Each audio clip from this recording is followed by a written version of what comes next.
even okay to talk about health at all in the body positive community? Excellent question. And it's really one of those, it depends on the people, right? Like with all movements, you have like, there's the HOS, health at any size, or health at every size. I know like that's a big movement, and you really can't look at someone and tell what their health is. I was actually just talking to a fellow librarian who's slim and gorgeous and looks like a model, and she was saying how she has like high cholesterol and all these heart stuff, and she's like, but no one says a word to me because I'm small. And I was like, yeah, exactly. So you can't really base or judge somebody's health totally on their size. I never heard the term before, body autonomy. Well, here's the thing too. So within the plus size community, right? There are people who are like, yay, fat, be fat, fat's the best, fat is wonderful. And then there are people who are like, no, I want to lose weight, I want to be healthy. Like there's this side of it. And then there's the people who are like, I want to be somewhere in the middle, like I'm bigger, but I am healthy, leave me alone. So body autonomy is you basically worry about yourself, right? Nice to meet you. Nimade. Did I say that right? Yeah, Nimade. Yep. Sweet. Nimade. Well, we're in our like little living room here, and we're so glad to be on this call with you because we're really curious to learn more. We were just chatting before you signed on about like what body positivity is and like what it means, and I think we need to get some clarification. Yeah, we do. Yeah, we need to get educated. So anyway, but where are you in the world? I'm sorry, what was that? Where are you in the world? Where are you located? In Delaware. Oh, nice. Yeah. Where are you? You're on the West Coast, right? Yeah. Yeah, it's morning for us. Thanks for being so flexible with the time. Yeah. We had like a friend coming in from out of town with the flight changed, and so thank you so much. Thank you. Sure, absolutely. Yeah. Cool. I don't know. So just so you know, like Penelope and I are mother-daughter. Mm-hmm. And we have been on a health journey for, my whole life. My first Weight Watchers meeting was like at age 5. And I spent my entire childhood like in Overeaters Anonymous with my mom. And so I've been like thinking about this topic for a long time and dealing with compulsive eating disorders and like just all kinds of stuff like, in my life, just so you understand like that, just like where we're coming from, and Penelope also. Yeah, but I'm really interested in learning. Like I really want to learn and get really educated. And I know that I saw that you have an app actually. Could you tell us a little bit about your app? Yeah, I'm curious. Sure. Do you want me to introduce myself or? Yeah, go for it. Yeah. So my name is Nimade Belu, or That African Butterfly on social media. I'm an entrepreneur. I do a lot in the social media world. And then I also am the chief marketing officer for All Go. It's a plus size review app. So really the idea behind it is like sometimes when you're trying to go places or do things, there's a level of natural anxiety that comes for people who are in different bodies and different sizes, especially plus size, and also people with disabilities as well, right? Like you want to know about the stairs, you want to know about like the room for stuff, are the doors wide enough for wheelchairs, for larger people, all of that. So the idea behind the app is to just make it a little bit easier for people to narrow down spaces that would be more comfortable and easier for them to go. And it's marketed right now, obviously, towards the plus size community as the ones who would use it. But honestly, it's for everyone because most people have someone in their life who is plus size. And sometimes, a lot of times, people don't go places or don't interact as much because they're worried about those things. Will I feel comfortable? Will the booth smooth? Will the chairs, whatever? So it allows other people to also look, and when they're trying to plan things with family and friends, find a space that's accessible to them, which will also help them in turn, hopefully get out and move more. Like that was my main reason for getting on. You talked a little bit about your health journey. Same, I've been on it, been roller coastering my whole life. And I'm very about body autonomy, right? Like I'm very like everyone deserves respect no matter what.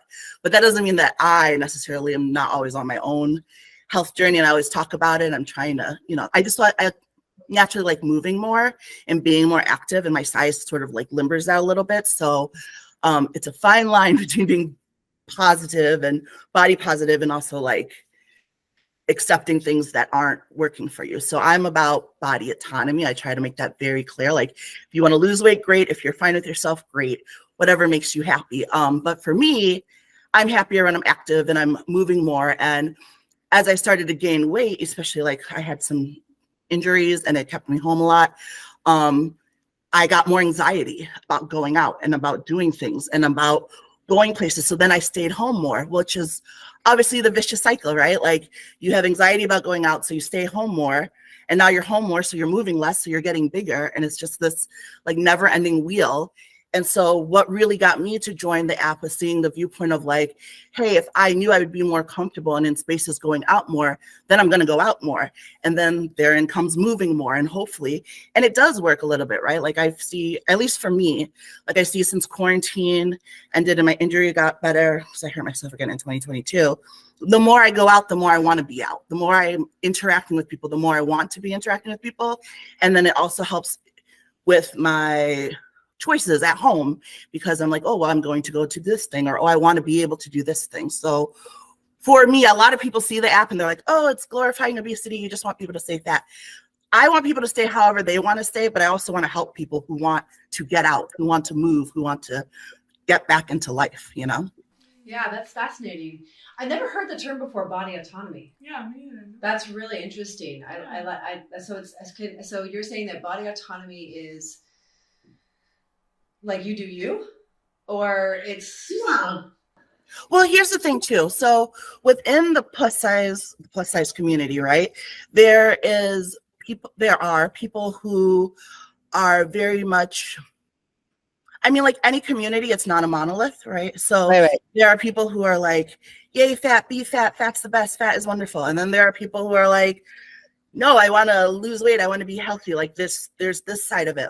And then there's people who are like, I want to be somewhere in the middle, like I'm bigger, but I am healthy, leave me alone. So body autonomy is you basically worry about yourself, right?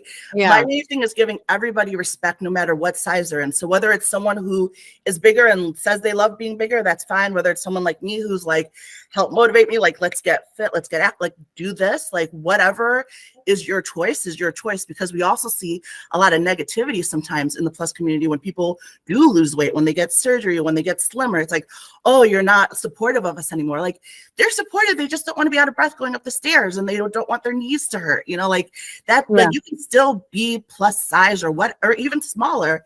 It's about letting people be who they are. And like I always try to make a point of that because, and it's hard sometimes, right? Because then I get crap from both sides. You know, I get the side that's very anti-fat that's upset. And then I get the side that's very pro-fat that's upset. And I'm like, I'm just telling everybody that everybody needs respect and everybody needs to worry about themselves and the choices that make them happy and support whatever people decide they want to do. There's really no wrong choice if it's what you want to do, because your choices don't affect my body. So I'm not going to make you feel bad about it, but I am going to speak up about what I think is healthy for me and what I think is moving for me. And that's that. Wow, crazy times we're in. You just can't win, can you? I mean, it's tricky. Like you said, it's a fine line. Yeah. You know, because I mean, for me, always like body positivity, you know, I'm new to this whole social media thing. You and Penelope like know way more about it than I do. And so I've just been kind of like really blown away by, you know, the movement. And so I was just curious how you got into it. Like what about your life had you really want to be an advocate? So for me, I've always struggled with weight. Like I've always been chunkier since I was younger. And I've always I think I went to my first Weight Watchers in middle school. And it's funny because I feel like if I hadn't gotten on the diet cycle, I wouldn't have gotten as bad as I did. Because even when I was younger, I played tennis, I did track, I was very active. But then when I started like the South Beach diet, the Atkins diet, I would lose a bunch of weight and then gain a bunch more back. And then it was just that constant cycle, you know? But what really got me into the movement is a few years ago, I have major depressive disorder, which also impacts this as well, because you get in those periods where you're like, I just don't want to get out of bed, you know? So I had gotten out of the period. I was trying to figure out like what I was doing with my life. Like I just turned 30 and I had gotten back into because the thing is when I'm in my depression cycle, it's like, I don't want to move. I don't want to do anything. But when I get out of it, I'm like, oh wait, I forgot I like living. So then I get back to like, let me eat healthier. Let me work out. Let me live, you know? So I was back in one of those periods and I was doing a plus size workout online and I stumbled upon Cece Lisa. And at the end of her video, she says, don't wait on your weight to live the life that you want. And it was like this like hallelujah moment course for me, because I realized that's exactly what I was doing. Like all of my hopes and dreams and things I thought I wanted to do with myself, I was like, well, when I get slimmer, when I get smaller, when I get blah, blah, blah. And I was really just holding myself back from like my God-given talents and what I felt was like my purpose, because I was so worried about other people's ability to accept me as I was, instead of just being like, this is me as I am now, take it or leave it. Yeah. So once I had that, I sort of started then figuring out like what it was I wanted to do. And I really like communicating and doing like interviews and talking to people. And I talk a lot about my mental health, because that was a hard area for me to open up about, because people just tend to see people, it's getting better, but you know, like it's just weak, or like, oh, it's all in your head, or it's whatever. So I started opening up more about like my mental health and how that impacts me and all of that. And from there, and I try to look, I'm big on representation. I think it helps to see people do what you want to do, or hear people, you know, who have the same whatever. And so I started looking up other plus size people. I'm like, who are other plus size people who are doing the things that I want to do? So I don't think like it's just me trying to do this thing. And then I got into kind of like the plus community. I didn't realize there was a whole plus community out there of these people. And so again, like any community, there's the positives and the negatives and the goods and the bads. But I try to really focus on people who are about being positive and also about body autonomy, which is interesting because most of the people who I connected with in the beginning are all a lot smaller now because they've had surgery or lost weight. But for me, that actually clicks because it makes sense, because those types of people were always the people I gravitated towards, that I want to live life. I want to do things I want to. And not that I don't have friends on the other side of it who are like my size or bigger and love it. And that's fine. And I support and love them as well. But I like to see what I want to be. So that, you know, the people that I follow are kind of lean more towards that a little bit. But yeah, so then I just started being my own voice and showing that I could go out and do things. And a lot of times people see people who are bigger and think they, you know, they're just home all the time. There's literally, I feel like when people see someone in a bigger body, they instantly think of like what I think of when I'm in depressed mode, like that person who's just at home, who's just gloomy, who just wants to eat, who doesn't want to move, who doesn't want to do all those things. And it's like, we're so much more than that. And we deserve representation too. And even if somebody doesn't agree with the choices somebody makes, it's like they still deserve that basic level of decency and human whatever. And sometimes I feel like people see a fat face and disregard all of that, as if like somebody's own health choice determines whether or not you're going to treat them with a basic level of human respect. And I absolutely hate that. So I try to advocate for, no matter what side you are, like just treat people decently. Like a ton of visual images out there of small people making unhealthy choices, but no one really says anything because they're smaller. Visually, they look okay, you know? So I just try to focus on putting out as much like positive stuff as I can, and like a positive message. And I know there's like haters and naysayers, and like that's always going to happen, but I try if I can to not so much spend my time arguing with the naysayers, but instead empowering the people who need that empowerment, or who need that upliftment, or who need that, like, okay, like I can interact with people. I can be out here. I can show myself, and it doesn't just have to be based on how much I weigh. Yeah, what a breakthrough. It sounds like this has been a huge impetus for you in your mental health and well-being and your physical health. So it sounds like this has just been something that's been integral to your evolution as a woman and to live your purpose. It's really beautiful to hear your story. Thank you for sharing that. Yeah, and it really has. And like the interesting thing is, you know, because there's a lot of negativity, people here like, oh, plus size review app, or, you know, like, oh, body, you know, glorifying obesity. But like the funny thing is, like, because of working on the app, like I'm even more driven to get more in shape and more driven to get active, because not just in general, but like there's all these cool things and stuff that I can do. And I know like at my size, you know, I'm even more limited, but there's more things that I want to do. And working for the app, I want to travel. I want to help highlight plus size events and do all of those things. So it's like, I don't know, I think people just hear fat or plus size and instantly think negative. And I want to do my part in changing that narrative a little bit. Yeah, I mean, I remember growing up with my mom. I mean, she was, you know, hundreds of pounds gaining and losing her whole life. And I remember just how difficult day-to-day life was, and the ostracism, and even for myself, I was in a wheelchair for 3 years, and so it is challenging to navigate this world. And so I'm hopeful that the app will provide value, or is providing value. It sounds like it already is. Yeah, I mean, I used to be 300 pounds myself, and you're right, life was so much harder for me. And I feel like you're right, like we can't really, sometimes you can't really talk about it because there are some people who are like, oh, you just hate fat people, and like you're being fat phobic because you're talking about this. And it's like, no, I just, like you, I just want to share that, my story. I just want to be able to share my story and inspire the ones who do want to improve their health, because this makes me to my next question is like, is there ever a line that we're maybe allowed to talk about ever in the body positivity community about health? Like at what point does talking about, is it even okay to talk about health at all in the body positive community? That's a good question. No, it's an excellent question. And it's really one of those, it depends on the people, right? Like with all movements, you have like, there's the HOS, health at any size, or health at every size. I know like that's a big movement, and you really can't look at someone and tell what their health is. I was actually just talking to a fellow Liberian who's slim and gorgeous and looks like a model, and she was saying how she has like high cholesterol and all these heart stuff, and she's like, but no one says a word to me because I'm small. And I was like, yeah, exactly.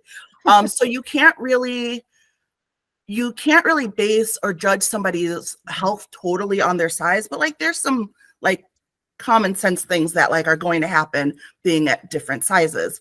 So for me personally, as far as talking about health, I feel like if someone opens up the door to talk about it, then yeah, because I'm fine with talking about it. I know what healthy is for me and what healthy isn't for me, but what I think is healthy might be different for someone else. You know what I mean? Like I love going to new cities and being able to spend all day exploring and walking, and I hate that I can't do that right now. But someone else who maybe doesn't like doing that stuff doesn't see a problem with their size, and I'm okay with that if you're okay with that. Like, but for me, it's different. And so when we talk about health, it's always going to be who you talk to, because there really are some people who are very negative about talking about healthiness in plus size because you're bigger, and that doesn't mean we're unhealthy, which is true. Actually, one of the series that I do on All Go, because we have YouTube series, because again, I'm big on representation, it's called Living Fat, Living Fit. So I have people who do fitness things who are in bigger bodies interview each other and talk about what their experience is like. So we've had like someone who does yoga. We had some dancers. I have one coming up with like a plus size figure skater. She's so cute. But just, remembering that like health is different and moving is different, and it's different for everybody. And, it's like the same as with the slim community, right? Like there are people who will talk about like intermittent fasting, and people who think it's wonderful, and people who think it's the devil. And it's the same thing with health in the plus size community. Sometimes in the right space, you can talk about it, and sometimes people will be upset and you can't talk about it. My main thing is just don't try to shove it down people's throats. Like, you know what I mean? Like you'll see in like especially in social media, you'll see in like the comment section, like people making negative, like, oh, their health or whole blah, blah, blah. It's like, well, unless you're leaving those type of comments for slim people that you see eating burgers, like you're not really actually caring about that person's health at the moment.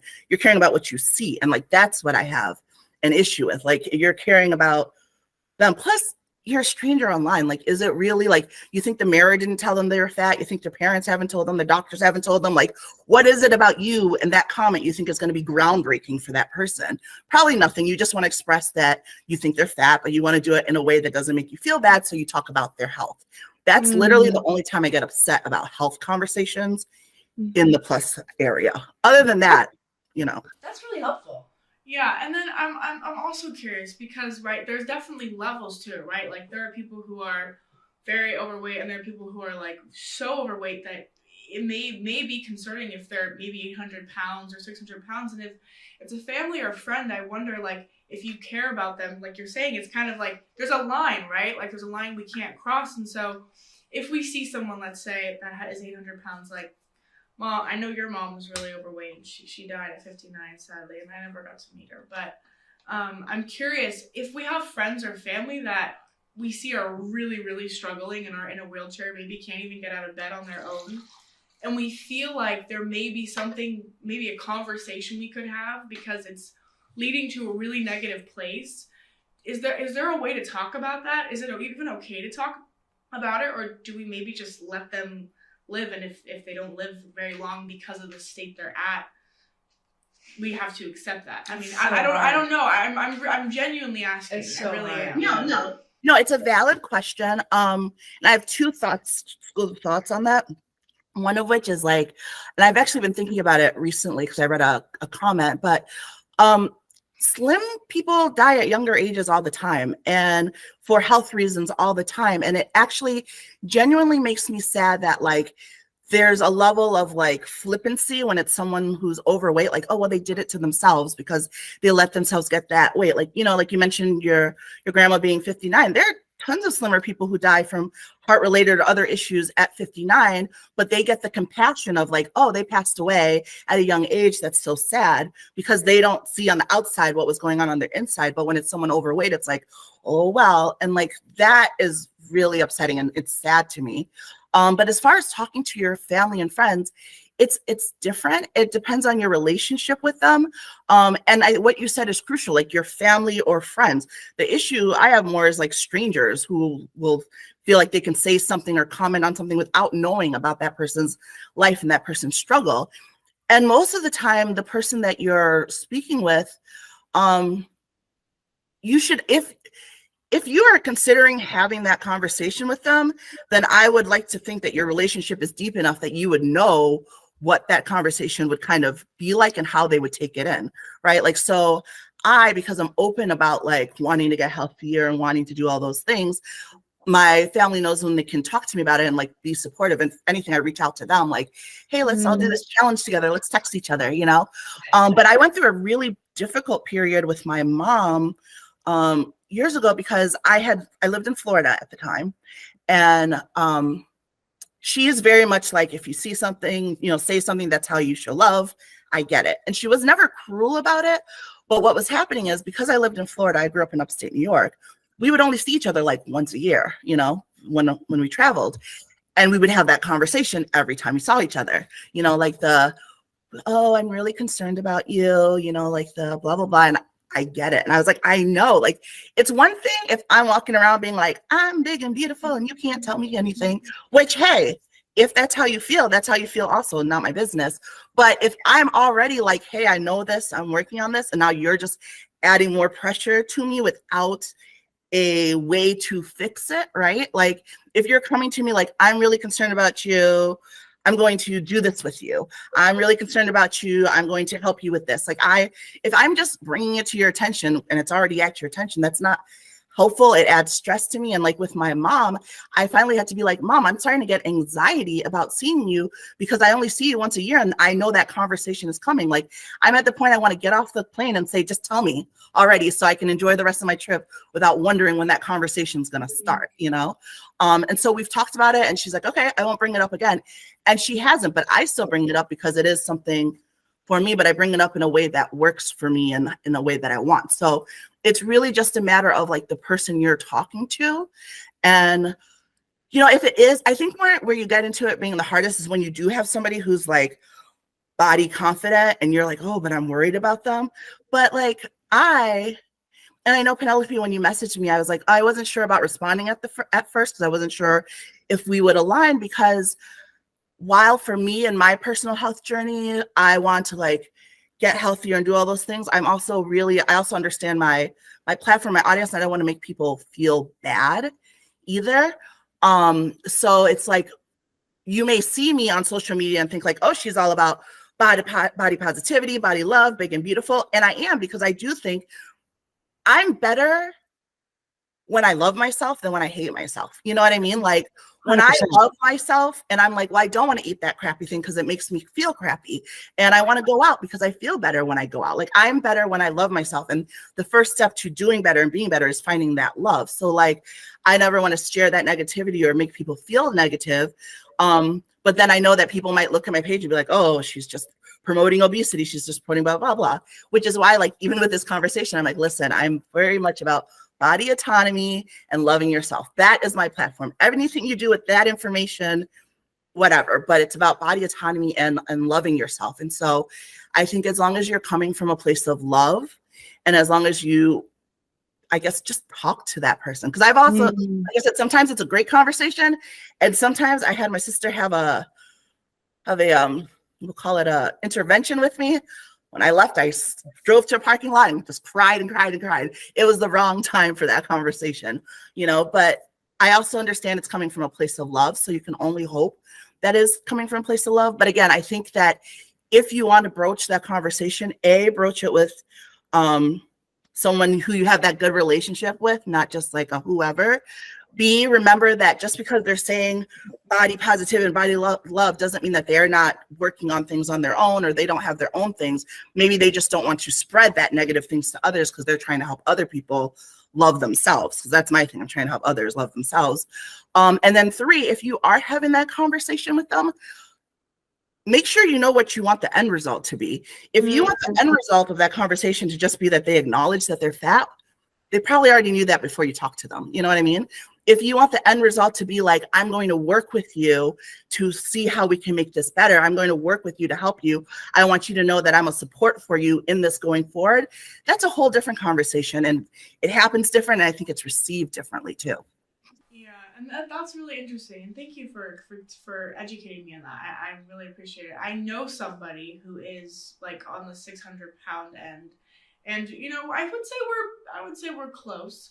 And I'm curious, if I were to have a conversation with them and they are body confident, they are really, really body positive, they love their bodies, do you think that it's even worth having that conversation of like, hey, I know you love your body, and I think that's great. Is there a way we can maybe help you, just because I do see that you struggle to even get up on your own now, and that you need like a nurse and things like that. Like, do you think that's a place to come from that could be helpful? Do you think if somebody is like saying, I'm really body positive, I love myself, there's no problems, you should just kind of leave it there?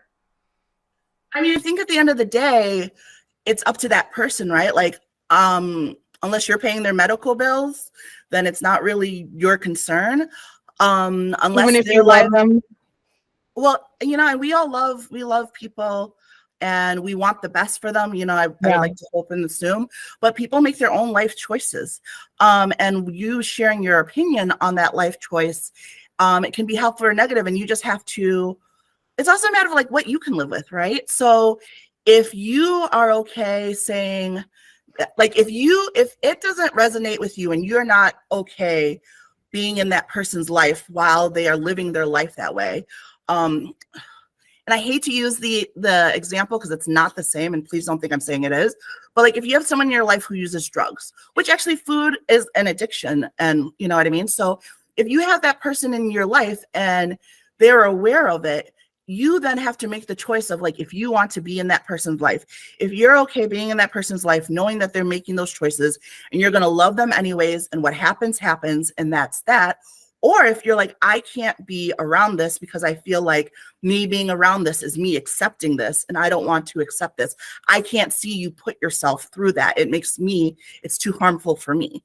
So it's really, like I said, it's a matter of what you are okay with, and knowing that, kind of like what I was saying before, like what do you want the outcome of that conversation to be? Like if you have this person who's like very large and is having trouble moving and doing all those things, like you having that conversation, what would you like out of it? Like, do you feel like they don't know that they might have of those things? Is it that you want them to acknowledge that they have a problem?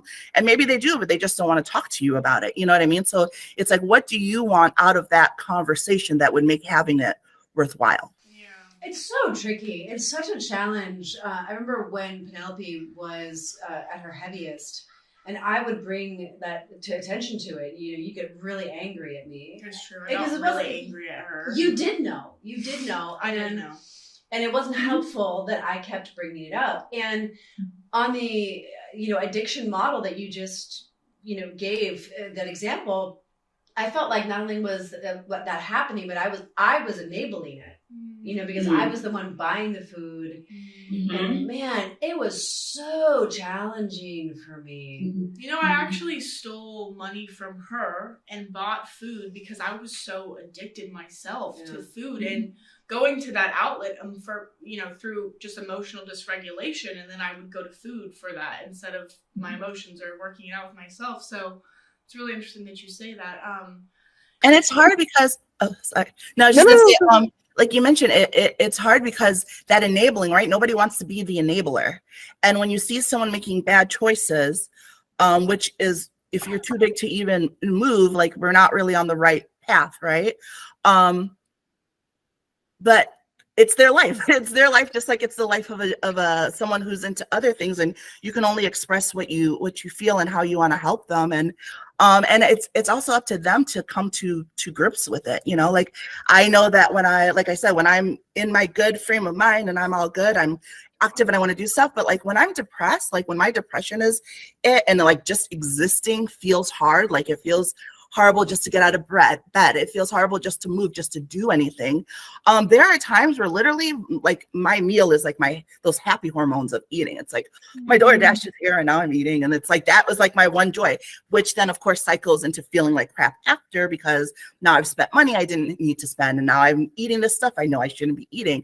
It's like, it's this constant, it's this like constant cycle, but like you have to get there on your own and accept that. And I mean, if you have someone in your life who you think maybe hasn't accepted that, and you know a way to maybe help them have those conversations, I would say first and foremost, ask questions. That's the thing, right? People go into these conversations like, I want to tell you this and I feel this, I feel that, but like ask questions like, you know, how do you feel? Or like, is this impacted by this? Or does it, you know, like just try to get to their mode of understanding, and that will actually make the conversation go a little bit better. I think that's wise counsel. I do too.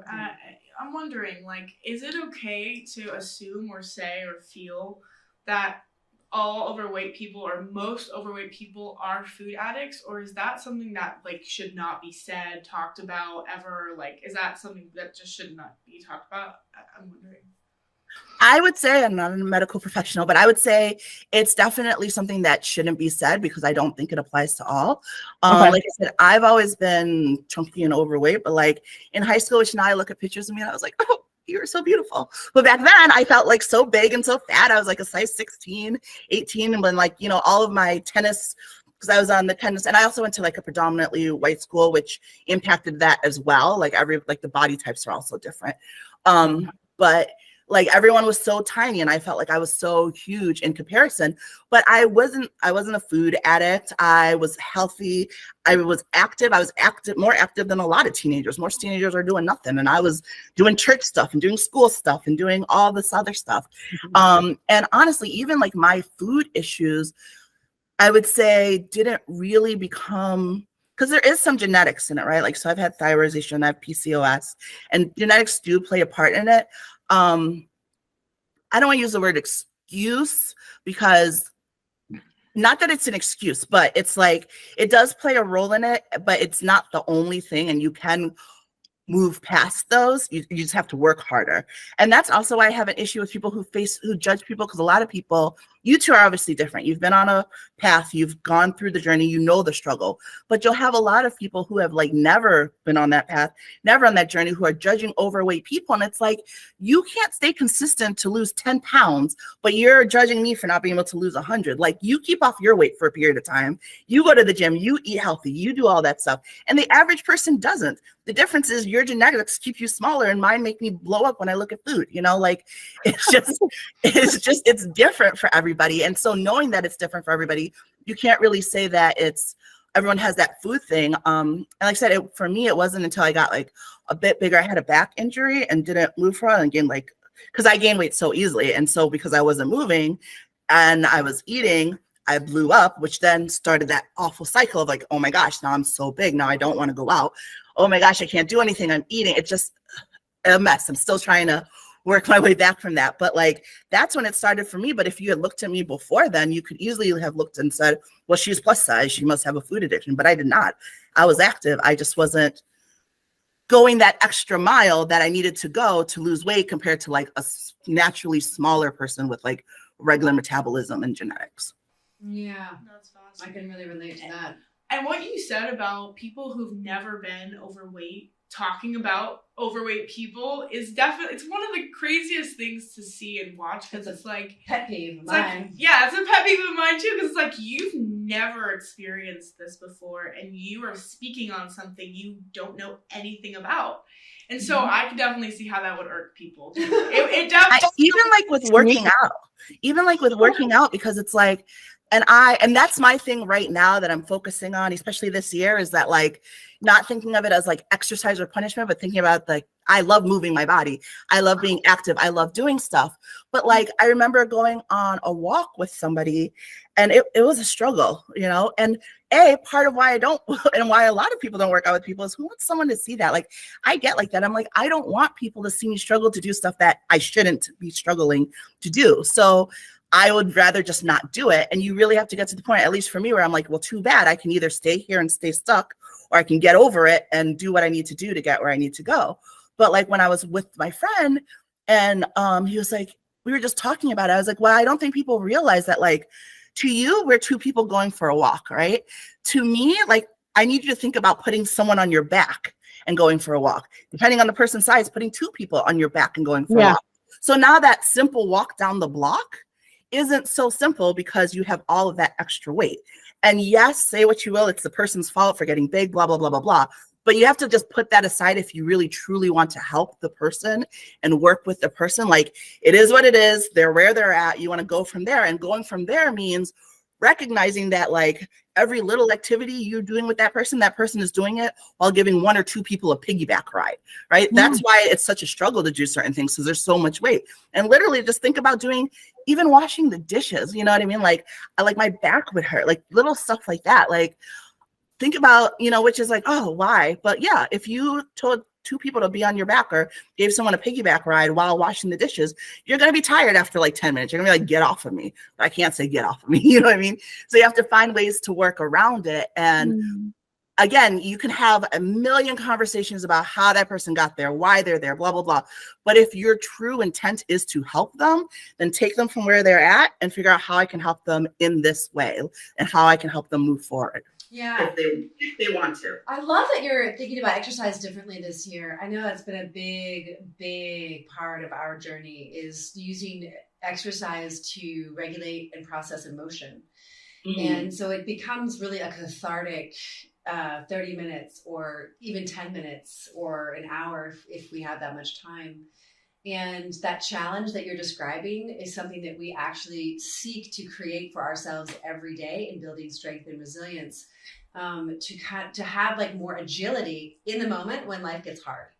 And so that's how we're like thinking about exercise, and it's been fun. And also very, upsetting too. Because going on the treadmill for 30 minutes is not fun to me. Boring. So boring. No. But like got some good tunes. Doing like a music, like emotional workout. I kind of call it like an emotional workout. Because I mean, getting to where I've gotten, I've cried so much. I've sweat so much. I've probably injured myself a few times. But it's been so great to release the emotions, because I didn't realize how much baggage that I had. But just through moving in a mindful way, it's been really therapeutic. And I'm just so relieved to know that the body positivity movement has two sides to it. There is the like, I am the way I am, love me, which is just compassion. That's just like correct way of being. And also like we can have a conversation about health and not be threatening somebody. And you've helped me really to understand the nuances inside of that. And I really appreciate that. Yeah, me too. And I do have another question though about this, because when I was really, really overweight at my heaviest, I saw a lot of content pushing, it's okay to eat pizza, it's okay to eat Coca-Cola, it's okay to eat all these foods. And it really confused me, because I had like my mom, of course, telling me like, maybe we should get healthy, maybe you should move your body. But then I also had the body positivity movement telling me, it's totally fine to be overweight. It's totally, you're big and beautiful. Everything is fine, and you don't need to change. And it did make me, it made me complacent. I feel like I was really like, I'm big and beautiful. I don't need to change anything, even though I was struggling with depression and anxiety really bad. And I wasn't leaving my room. I wasn't leaving the house. And I literally couldn't go up a flight of steps. And so I wonder, is there a fine line there where it's almost promoting if you will, or maybe it's not, and it's really the person consuming the content's choice whether or not they listen to it or not. Yeah, I think that exactly what you said. It's really up to the person who's listening to it, whether they consume it or not. You know, like, I mean, as you mentioned, there's also a huge scale between body positives. So like someone who's just like the size I was in high school, just a little bit overweight, telling you to eat pizza, it's going to be different than somebody who's like my current size being like, go eat the pizza, you know? But how you take it in and the mess, like it's really up to the person who takes it in. And it's really up to how I think, and I can just mostly speak for myself, right? Like my main thing is telling people to love themselves as they are, because like I said, I do better for myself, my version of better, and everyone has a different version of better. Honestly, I'm also such an introvert that technically, if I wanted to, I could live the rest of my life in these four walls, being online, doing all the things, being as fat as I want, and be okay. Like, I would be happy. I loved quarantine. I was living my best life. Like, no social anxiety about going out. Yeah, I did too. I loved it. I was a homebody. Yeah.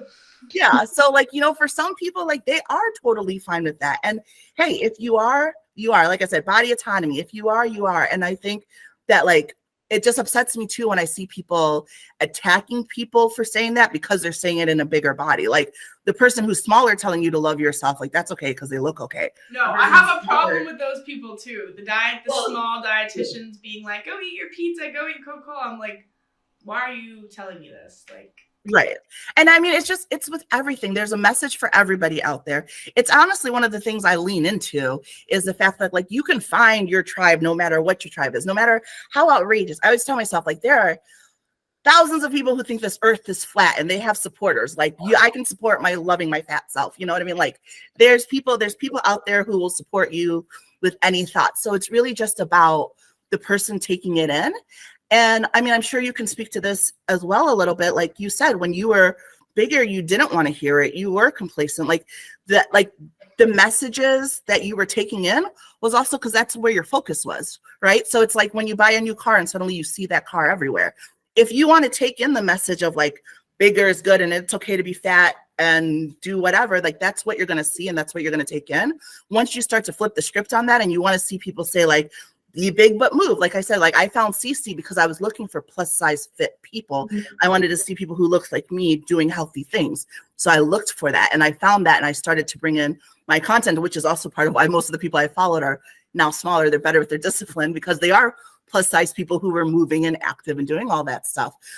So it's just a matter of like what you find and what you connect with, and people are just going to put out their message. It's like anything, you know, on any side of it, it is what it is, you know? And for me, I just try to focus on the positive. For sure. And I love that. And I don't know how old you are. I'm almost 50.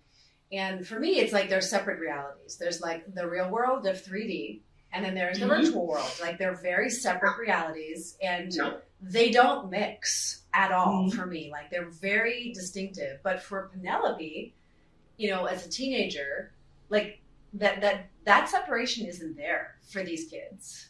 And I could not wrap my head around why she was thinking this. Like, I'm like, what is going on in her head? Like, how can she believe this about herself? And it was messy. You know, I'm not gonna lie. I was judgmental. You know, you felt like I was ashamed. I denied it, but it was true. I was.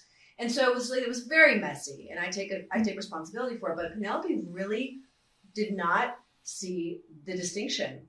And that was when it was really scary for us, because I was like, where is this going to go? I can't help. I don't know who can help. And I felt really desperate and helpless. And I honestly didn't know if you were going to commit suicide. I wanted to commit suicide. Or how to turn the ship around. I mean, and so it was literally like went on my knees and just prayed. But sorry if I could interrupt just for a second. It's fine. What I wanted to say is like, that's again, the wonderful thing and the horrible thing about social media is you can find your tribe, right? Social media allows you to create a silo. And I was actually just talking to somebody because I have this new thing with Korean dramas. Well, it's been a couple of years now, but I love them and I'm addicted to them.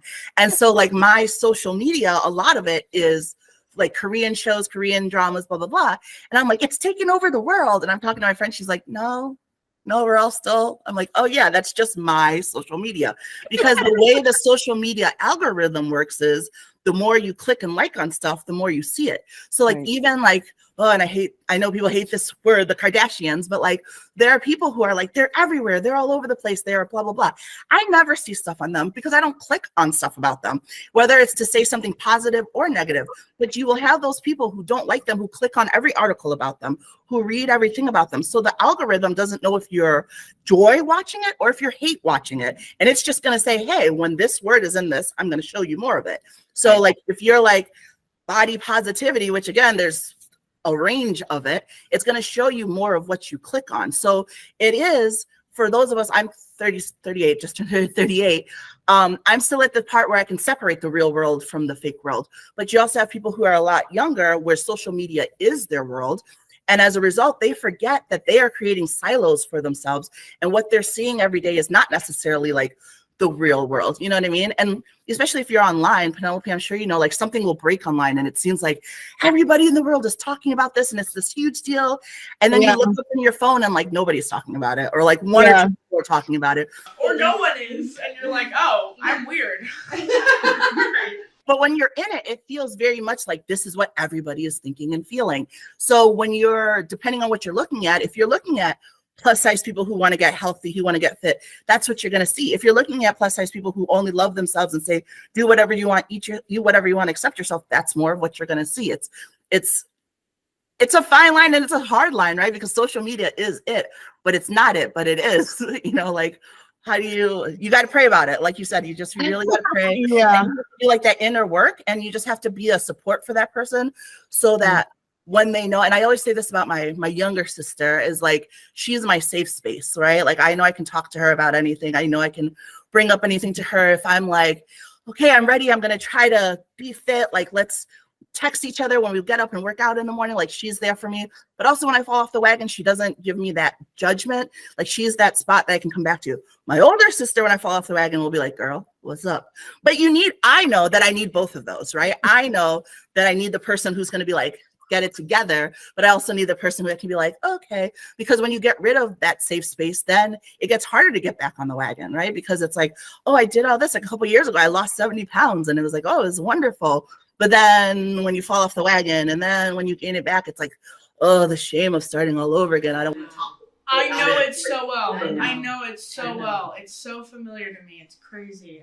It really is. And that brings me to my next question, which is like, when you see the body positivity movement content and people being like, it's fine to be overweight, it's fine to be, you know, eating pizza and things like that. Do you, like, personally, do you think that it's correct to show that content? Do you think it's good for people? And do you think it helps people feel more accepted? Or do you think like that there maybe is a line where it's like, maybe some of these things aren't good for you? Because we know that companies make money off of people who consume certain products. Mm-hmm. I'm not necessarily the best person to ask that because I very much live my life of like, you do you, boo. Like, if your actions aren't hurting me or hurting somebody else, I don't care what you do. Like, I'm very like accepting of like, that is your life, live it. Like, you want to be called what you want to call, you want to do with your body what you want to do. Like, you do you as long as you're not hurting other people. So for me, as far as like putting that content out there, like if that's how that person truly feels, and maybe there's someone who needs to hear that and see that, then that's fine. It's not content I necessarily agree with. It's not content I necessarily am like, you know, I'll put out there that you should love yourself, but I also put out there like we should move more and we should do all these other things. But I also have had like where I've put out, because, you know, you do those little reels, those little clips, and someone will like, I did something about like this, about fat and ugly aren't synonyms, right? Like, just because you're fat doesn't mean you're ugly. And I did a reel. I got a lot of really mean comments on that, like, you know, like, oh, hurt yourself, go blah, blah, blah, you're a whale, all those things. It's like, but that was a 15-second clip you're judging me on. But if you watch my other stuff, like, you can see where I talk about movement. I have a whole highlight about working out. Like, there's more to me than that 15-second clip. But also part of the problem is in this social media time is people will make judgments about your entire life and everything you stand for based on these little clips. So like, if you go in and you see like, oh, well, there she is talking about like loving yourself even though she's fat, like she's promoting obesity, blah, blah, blah. but you're not like taking the time to look where I talk about like getting healthy, or where I'm like, let's work out together. You know what I mean? Like, so because I know that, and because I know that I'm much more than just the little bits that you may see, I try also not to judge other people when I see them having those little bits, because maybe that's just like a moment. I mean, there are some people who like consistently, I think, promote those things. And again, that's your business, body autonomy. It's not for me, but if it works for you, okay.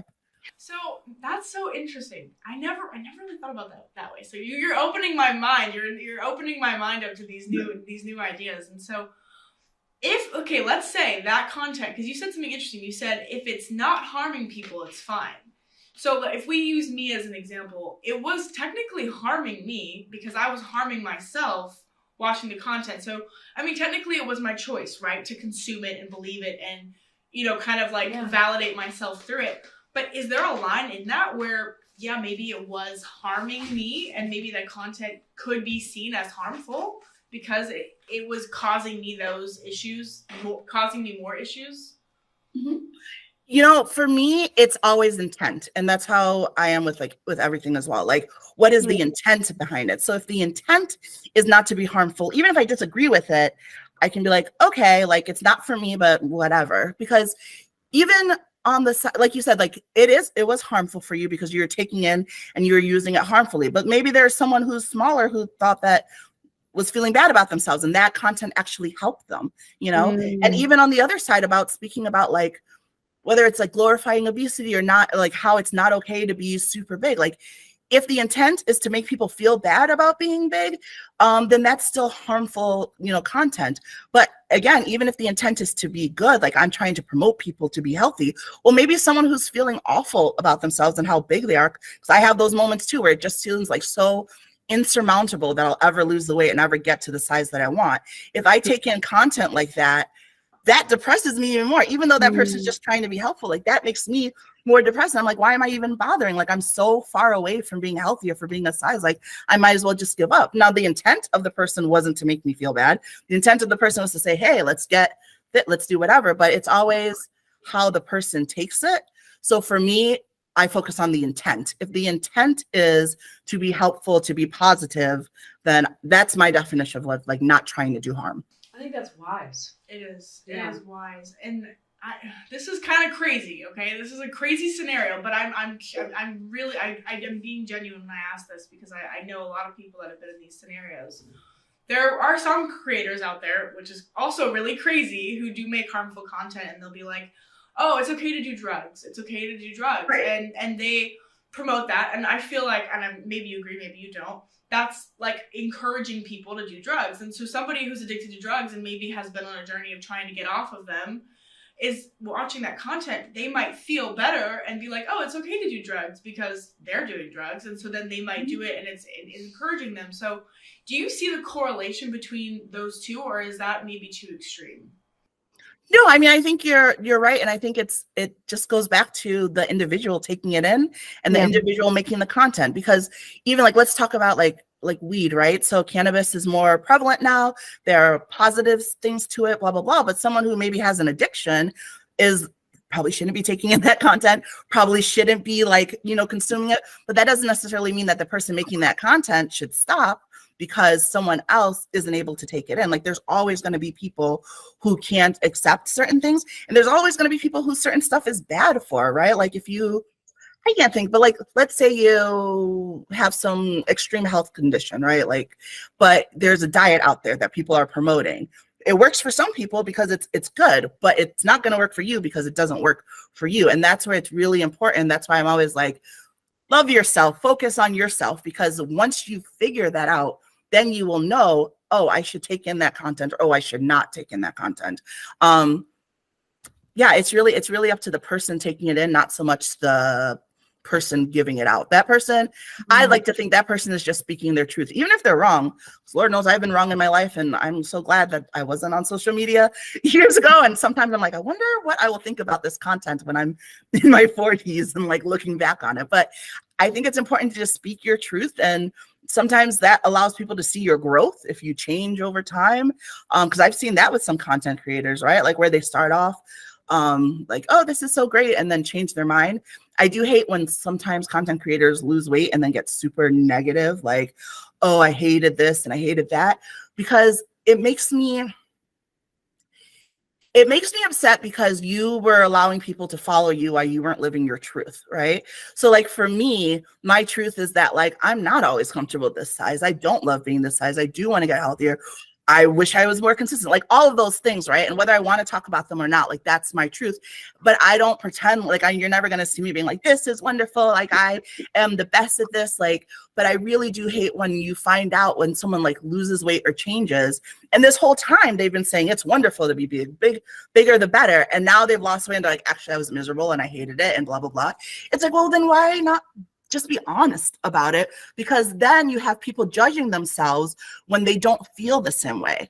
And this is, again, a little bit of an extreme comparison, but I was watching the documentary on those conversion camps, right?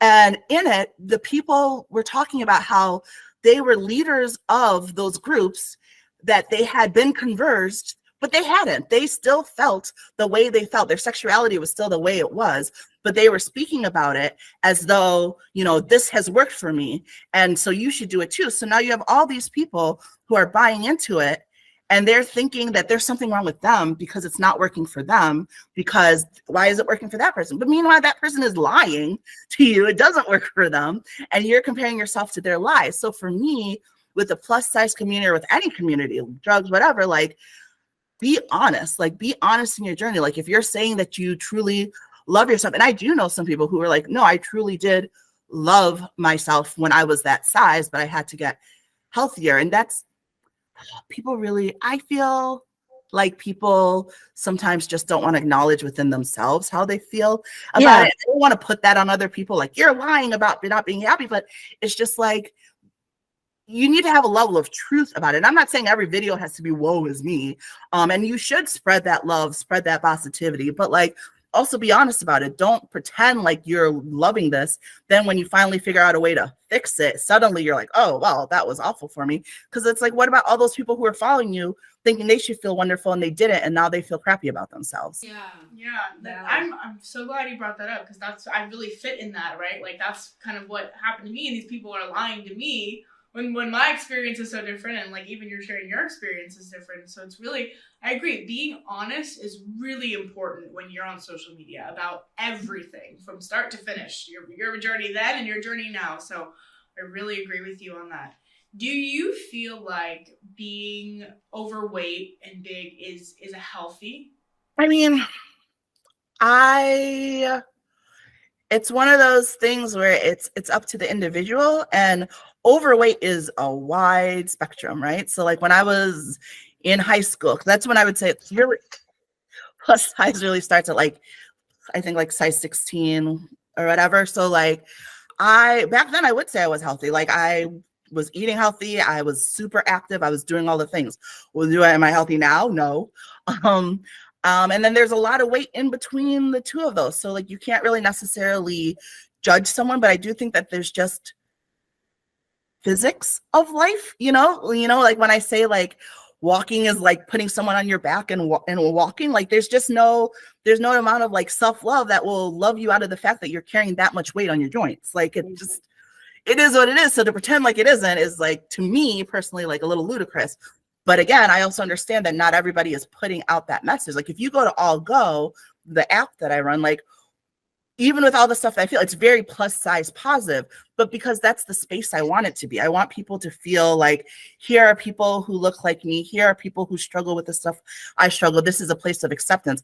It doesn't mean that I'm necessarily saying like all the bad stuff isn't out there, but I also know there's a lot of content out there that I was talking about the bad stuff that's trying to help people, that's trying to do all those things. And I don't have to be everything to everyone, and everyone doesn't have to be everything. Because even when I see people who are trying to say like, get healthier, get better, that doesn't mean I instantly think they don't think you should have self-love. It means that I think that's the focus of their content, and that's the message they're trying to portray. I think just a lot of times people think like, oh, if I see that, then that means that that's what they're all about. And it's not necessarily that, but like I said, it's physics. I can't tell you how healthy you are based on what you look like, but I can tell you like some general things based on size.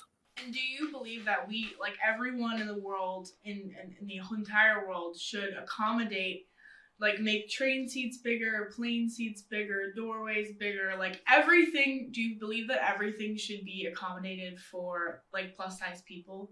That is an excellent question, especially given the app. I, you know, I think that I think that there should be options available for people. Um, I think that the world in general is changing, right? So like even things like car seats, like the average size of the human body is a lot bigger, but the car seat sizes haven't necessarily changed in like decades and decades. So like there are some things that need to be updated with the world, and I do think that it's good to have options. Like a lot of people were talking about the Southwest policy. I can tell you I've only flown Southwest for years because of that policy. And I appreciate it because I probably wouldn't fly otherwise. And then I'd be home and then we'd be in that cycle we talked about where I'm not leaving and I'm not doing stuff. So it's like, if you want people to get out there and live more, being accommodating is helpful. Do I think everybody should have to? No, I honestly don't. And I think that about most things. Should you have to? No. Should you want to? Maybe, yeah. Like, should you want your restaurant to have booths that can move so that anybody of any size can come? Yeah, I think you should want that. And I think if it's available to you, you should do that. But you can say you don't want to, and then those people aren't at your restaurant, and it is what it is. Like, I'm not of the trying to force myself where people don't want me either, so like I'll make it known and I'll try to help places that want to have those things, but if they don't want to, they don't want to. And do you ever feel like it could enable people to stay overweight or stay in their maybe a cycle, maybe they're food addicts? Do you think it could ever enable people to keep being that way, or do you believe that that's not really true? No, absolutely, because everybody feels differently about it. You know what I mean? Like, I have always been on the journey of wanting to do stuff and wanting to be stuff, but there really truly are people who are like, I'm bigger and I love it. Like, I love being this size. It doesn't harm me. Like, I, thank you, mom and dad, have good genes. So I've never had an issue with guys, no matter what size I am. The caliber of guys is a little bit different depending on the size that I am, but it's never been like an issue. But there are some people who it's like a genuine issue or problem for them. So, for me, I just feel like it's really just it's up to that person if they're going to take it and be enabled by it, or if they're going to take it and be moved by it, right? So someone looking up the app and seeing like, oh yes, all of these places are plus size friendly. I can be my big, beautiful self and go and just have fun and stay and live life the way I want. Wonderful. If that's how you take it and love it, that's wonderful. Or you can be like me, who's like, okay, here are these places that I can now go back into public with and feel comfortable in, and help me start on that cycle of living the life that I want and help me move in the direction I want, because that's how I take it. It's up to the person and how they take it. It can be enabling if that's how they take it, or it cannot be enabling. It can be motivating, depending on the individual. And that's very interesting. I love understanding your perspective. Like, it really helps me see the world differently. So I really appreciate it. I really do. And I think one of my last questions to you would be, when we see people of all sizes, like you said, there are skinny people who are super unhealthy. Like, that's a fact. I know it. You can even look at some skinny people and be like, and you can see that they have dark bags under their eyes. They have really pale skin. They have bruises all over. Like, you're like, you are also unhealthy. You can totally see it sometimes, not always. Is there a line, or is there a way, because there are people that die of obesity every year. My grandma, your mom died of obesity. My other grandma also, she died of morbid obesity. Is there a way to talk about that today? Is there a way in the body positive community to be able to have that conversation? Because I find it, from my experience, and it's not, maybe not yours, maybe not everyone else's, it can be really challenging to talk about that, because some people in the body positivity community don't really want to talk about it at all. So I'm curious, and from your perspective, how do you have that conversation? It's a hard one. And here's the thing too, though, right? Like, when you say your family members passed away from obesity, no one really passes away just from being fat. They pass away from the health conditions that are underlying in that the fat helps to make worse, right? Like diabetes, heart disease, things like that. But like, as we were saying earlier, like, slim people have those as well. And so I feel like if you because here's the thing also, a lot of times when you come at people from the perspective of the fatness, they're saying like, you see me on the outside, you just don't like my fatness, you just don't like the way I look, you don't like the way that. But when you come to them as like, hey, like your heart is having to work so much harder to move your body because there's so much of your body, like your diabetes is like, when you come to them, I think truly from a place of health, not from a place of just fatness, I think it changes the conversation. And back to what we said earlier, it depends on the person, your relationship, all of those things. I do think that there's room for it, but it's also if the person is accepting to have those conversations. And I think just making them also realize it, like if you are at that place where you're comfortable with them and you're having those, making them realize like it's about the health part of it, not just like, oh, you're fat. It's like, oh, like what is that fat doing to your body inside? Mm-hmm. And so do we deny the science that when it says like when you're over 40 pounds overweight, you lose 7 years of your life? Do we deny that science because it's not inclusive, or because it maybe to some people or some communities not true? Or like how do we deal with things like that? I'm not on the science end of things, so I don't really know. I mean, I'm sure because I also am a believer in scientists and they studied this stuff and I didn't. I believe there's a level of truth, you know, when they say that, but it makes sense if you think about just what you're doing to your body. But the thing is also, it's like, when did that person become overweight? Like, have they been overweight their whole life like me? Or did they like just get overweight in their 30s? Like that person who's blessed to live till they're 70 while they're overweight, like, is it because they didn't get fat till they were in their 30s or 40s? Or is it someone like me who's been like overweight my whole life and is like, oh my God, I hope I make it to 40 and 50. You know, like there's different levels to it depending on where they are, like when they came in on fat. And I personally don't dismiss science stuff like that because there's a level to it, but I also understand it varies for people as well. Yeah, definitely. I mean, maybe they stopped putting severe obesity on death certificates, but when I received my mom's death certificate, it definitely had severe obesity written on it. Yeah. And so as a cause of death. And maybe it's just changed since she died, and that just doesn't happen anymore. But I was kind of shocked when I saw that. I was like, oh, like it didn't like correlate in my brain that she could die. Like it really shocked me. And she died really abruptly as well. So it was just like, she got sick and boom, she was gone like within 2 days. Yeah. And so for us, or for me, I should say, like, it is like a life and death thing. Like it is, I look at it as like, not that we should shame ourselves or not love ourselves or not accept ourselves, but that it is, for me personally, like, I mean, I don't know about you guys, I loved my mom so much.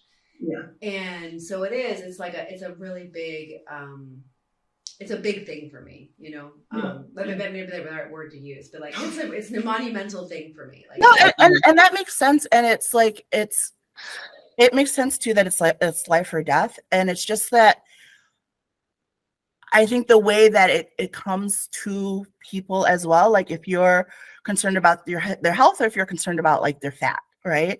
Like and that's like the extreme obesity was on the death certificate, because that plays a part in all the other problems and issues. Like, you know, I've seen the things where like inside, like your organs are squished differently because of the fat. Like, but again, I'm aware of all those things, and it's all why I have a therapist, okay? Because it drives me mad that I know what to do and I don't do it. But there's a lot of people in that boat as well, and I think they deserve like the compassion as well. And it's just, like I said, it's the intent. If the intent is to just shame people for being fat, then that's not helpful to anybody, you know? If the intent is like, hey, here's what you can do, like, here's how we can help, like, even just, hey, I'm bringing this to your attention, but sandwich it from a place of love. You know, I see that a lot. Like sometimes I will see people and they're like, they make sense. What they're saying makes absolute sense, but the way they're saying it or the way it's coming across, it sounds like they're shaming or they're attacking, versus coming from a place of like genuine love and wanting to help. And I think that once people feel that way, like the minute they feel attacked or judged, like they're tapping out. Yeah, for sure. And so I'm really clear, like being a body positive ally is really about compassion.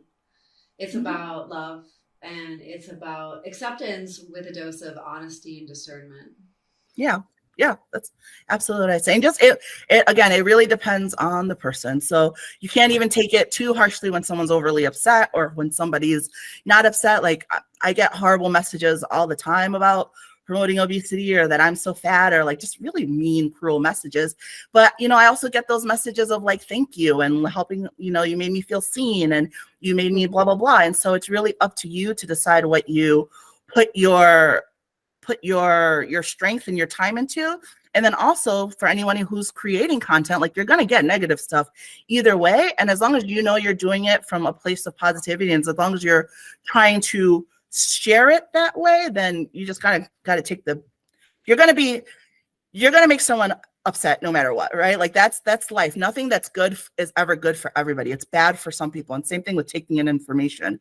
So you just have to hope that your message attracts the people you want to attract. And you never know where you are in someone's journey, right? Like when you speak up about something, you might be the seed. Like you don't know. Like I think everyone kind of wants to say something and be the person that helps someone have that hallelujah moment, like CC helped me have. But sometimes you're the seed. Like you're the person who they hear it and they're like, whatever. But then later someone else says it a couple of days, years down the line, and it triggers in their mind that you had said it before. And then there's like another step. Like you don't know if you're the person planting the seed, if you're the one helping it grow, or if you're the one who has that hallelujah moment. Like I'm sure before I had the hallelujah moment with Cece, I'm sure I took in a lot of content that said like, don't make your weight, like don't, change your life based, like don't wait on your weight based on your weight, right? I'm sure I took it in, but those were seeds and it was growing and it didn't really like hit me until it hit me. Yeah, you're ready. Yeah.